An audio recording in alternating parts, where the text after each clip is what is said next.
So I want to do a just kind of an end video for the playlist on this Flying V that I have, and hopefully can go over some of the features you guys have. I don't have it plugged into any of the amps that I have right now, but as you'll hear it in songs that I record, to hopefully get put on YouTube if I can get my distributor to do it fine, along with the other billion other people that record and put on YouTube. But anyway, so let me talk a little bit about this guitar, and I'll try to make this video short. I usually try to do shorter videos, which probably isn't conducive to YouTube, but whenever I watch YouTube, I rarely find time to watch, 30 minutes or an hour of somebody's YouTube channel. So anyway, that's kind of why I do short ones. Sorry. So let's talk a little bit about this. So this guitar is built out of maple. The body, I built the body. I did not build the neck. The neck, so let's start first off with the neck. The neck is from Warmouth. I have a Stratocaster I've had for years over here. Literally played the frets off the Strat. Had it for just decades. I've loved this Strat. The sound of it is just gorgeous. And so about 10 years ago, I bought a replacement neck. Once I found out that it was going to cost too much to get somebody to fix my neck, and I bought a replacement neck at a Wingate with the old 70s style CBS top, and the tone for this thing was just amazing. So I really have loved this. So flash forward a decade later, I want to build this Flying V. I decided I was going to go with the Warmouth neck on there. A couple of things on this. Like I said, the wood is maple. It's very gorgeous. So if you can get down here and see, I've got some pretty bird's eye down there. I've got some ambrosia up at the top. And then this side is actually quarter sawn. So it's quarter sawn all the way down. It gives me good stability. The maple came from a local miller around here called Rack and Sack, so I'll try to link to them in the video. Anyway, and then of course the outside of the I wouldn't really even call it binding. I really wasn't doing binding, but the outside of the Flying V is Purple Heart. There's Purple Heart essentially down the middle of it, and the neck itself is Purple Heart, which is a tone wood. It sounds really pretty. So let's talk a little bit. I got a couple of minutes here, so let me talk a little bit about the pickups on this. So we'll do some stats on here first. So the pickups are Seymour Duncans. I like to play jazz, basically fusion. I'm an older guy. I like my rock and roll, but I also like some jazz stuff that I play. That's kind of, I don't know. I don't really believe in genres, to be quite honest. It's all music in the end. So it's kind of dumb to have genres or you have to play this type of style. But anyway, the top pickup is a Seymour Duncan Jazz. The bridge pickup, or I should say the neck pickup, the bridge pickup is a Seymour Duncan Invader. And then I don't know if you noticed, but I also have triple shots on these. So I've got triple shots, which allows you, I don't know if you're familiar with triple shots, but what it allows you to do is, over here on the Strat, I actually have humbuckers on it too, but I have them set up with a pot that basically pulls out, that takes them from a humbucker to a single coil. With the triple shots, you actually get that kind of control at each coil on the humbuckers. So you can play the humbuckers in parallel, or you can play them in series, or you could play either the top coil or you could play the bottom coil. And that's actually pretty unique in single coil. Usually in single coil, one of the coils drops out, but the other one, one of them drops out and you never ever hear it, right? You just don't. One becomes a single coil. The secondary coil, you never hear it.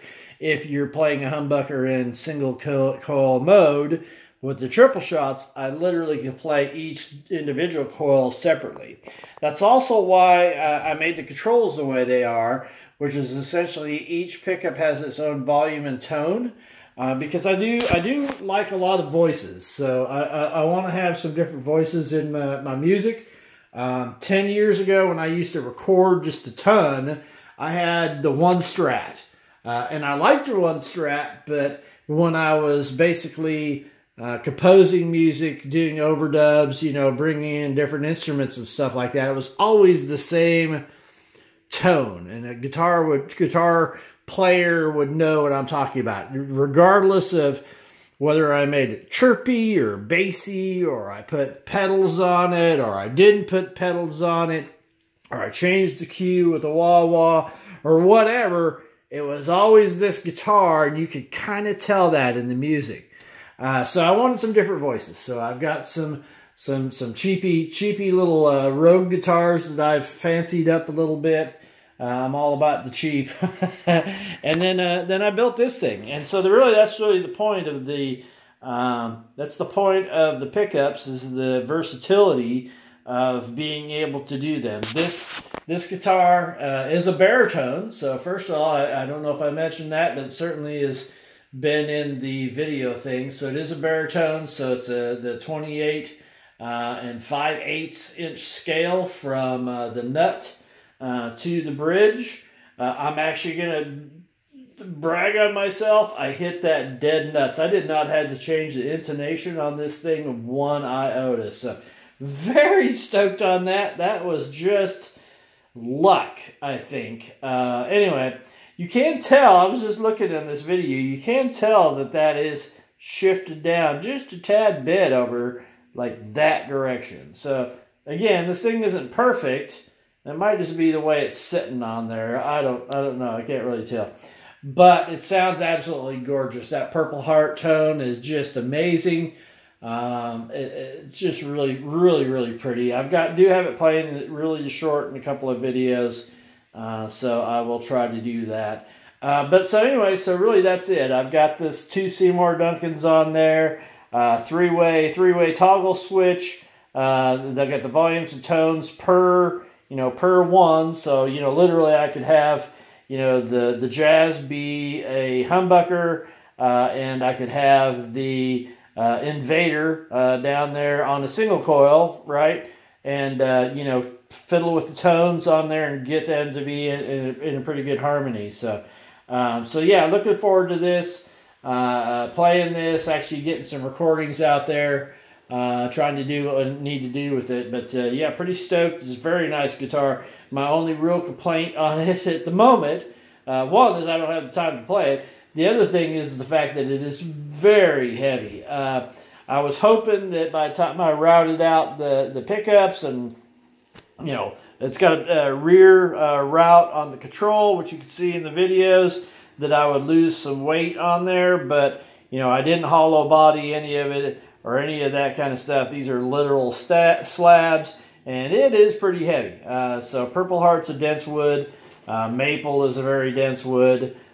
So it's a chunk, that's for sure. I will say, part of the chunk, you hear my Roomba out the door there, sorry. But anyway, part of being a chunk, though, is the fact that it has good tone, I mean, really, to be quite honest, the more wood you remove, and I'm sure people will debate that to ad nauseum, but, I'm sorry, the more wood you remove, the least amount of tonal vibrations you're going to get, those nuances that make a instrument sound unique, come from that wood. They really do. They come from the wood. The more wood you have, the more tonal variations expose themselves. The less you have, the less that they do. So anyway, very pretty. It's really been fun to play. The one thing I'm hitting almost at 10 minutes here. That's going to be a very long video for me. But the one thing I will say on this that is really funny is this is 4th of July. My kids came over, showed them this. We played it a little bit. Picked up these other guitars and played them a little bit just to kind of show them some of the enhancements I did on the acoustics mostly. And then one of my grandchildren wanted to hear the Strat. But anyway, what was really funny is after playing this giant thing, which is got beautiful tone everywhere, when you come over to a 25.5 inch back to a 25.5 inch guitar, it's like playing a ukulele. Let me tell you. It's kind of funny because you're just like your elbows are tucked in and you're like, what are you doing? And anyway, it's kind of funny that I guess that'll be good stretching exercises for me on the Strat is playing this thing, because you stretch it across 5 frets with my hands is a little challenging even on the Strat. On this thing, 5 frets, especially at the very end, is quite a stretch. You can still do it. I don't have the biggest hands in the world. But yeah, it's a challenge. Yeah, a lot of fun. Just about done with it. I do have, if you notice, I do have the bell taken off up here. I'm kind of letting this thing settle, if that makes sense. Really, that's it. I'm letting it kind of settle, get in place, be happy with what it is, playing the crap out of it. Just doing little things as much as I can to it so it'll settle. I do have a little bit of relief. I already took some out, but Warmoth always sends their truss rods with relief in them, which is fine. I do still have a little bit of high relief right here at the 12th. You can kind of see it bounce a little bit higher than I probably really would like it. But again, I'm going to kind of let everything settle down. It kind of is, right? It's holding its tune, but you know how it is when you put new strings on and all that kind of stuff. It's all got to get used to the tension and doing what it needs to do. So letting it do that, letting it settle, probably next week, late next week or so, I'll probably crank that the rest of the way, get that tension out. I'm not a big fan of having that bow there at the 12th fret. I really kind of like it to be a little flatter, as flat as you can get it. It's actually not too bad right now, but when I do play down there, it'll be a little thing. The other thing I really like about this one too, the really pro, is the fact that you can, literally play the whole neck all the way down, right? All the way down to that 24th fret, and not run into any body. Right, so, I can't do that on the acoustics, can't do that on the Strat. I can get close, but I got to really reach to get down there to the Strat. This thing here, I could just keep playing, really, all the way down. That's one of the pluses with the Flying V, is the fact that you got access to all of it. So the whole fretboard is yours to command at will. Anyway, big call out to Warmoth for the neck. Is absolutely stellar. Just like the last neck I bought from you guys, I did not build the neck because I don't have all the specialized tools, and I really do plan on playing this and trying to do a good job with it. I don't have the specialized tools for doing all the fret work and all that kind of stuff. I have no way to do a truss rod as good as Warmoth can do it. And I've been so impressed with the Wenge neck I bought from them a decade ago. Absolutely no finish on that neck. It doesn't need it. So no finish at all on that Wenge neck all these years. It holds true. The tone is amazing. The same, that's the other reason why I kind of went with the Purple Heart. Purple Heart's dense, hard wood. I don't need to put lacquer on it. I don't need to put nitrocellulose on it or any of that kind of stuff. All I got to do, I don't have to do anything on it, but I did put some Odie's oil on it. Got some Odie's oil on the body just for aesthetic, to get them to match more than anything. But just for aesthetic reasons is basically doing that. So anyway, I am way over my limit on most videos. So I am going to leave it at that. I do appreciate your time. Please, enjoy the video, enjoy the playlists when you can. And hope you get to enjoy hearing this somewhere down the road. All right. Appreciate you guys. Bye.